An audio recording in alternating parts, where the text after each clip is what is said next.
কিসের কি ভাজাভাজি করছে? শান্তি কি আছে জীবনে? কেন ওই যে কু কু করছে ও বদমাইশটা? করতে করতেই জীবনটা রান্না করতে করতে গেল। এই যে এদিকে হুম, শুকনো লঙ্কা ভাজা হচ্ছে। আবার শুকনো লঙ্কা কি হবে? এগুলো সব আগামীকালের জন্য।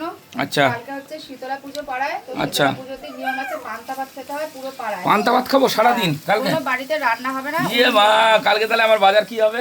বাজার ফাজার আমি জানি না, সে তোমার যা করার বলবা, কিন্তু কালকে রান্না হবে না। রান্না থেকে কালকে ছুটি। তাই?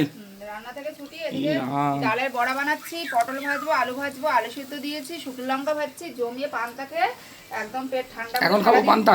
সারাদিন শুয়ে থাকবো। এখন কেন? কালকে কালকের জন্য, কালকে সকালে দুপুরে। এগুলো কালকের জন্য? তা কালকে ভাজা যেত না? আরে কালকে আগুন জ্বালানো যাবে না। এই কি আগুন জ্বালানো যাবে না কালকে? ও কোন নিয়ম কানুন জানো না? তোমার কোথা থেকে? কি হয়েছে শোনা বল। তুমি কোন পৃথিবীর দেখ লোক? কি বানাচ্ছে সব বড়া টড়া দেখ। কোন গ্রহের লোক তুমি? আমি হচ্ছে উপগ্রহের লোক। উপগ্রহ। উপগ্রহ তো চাঁদ।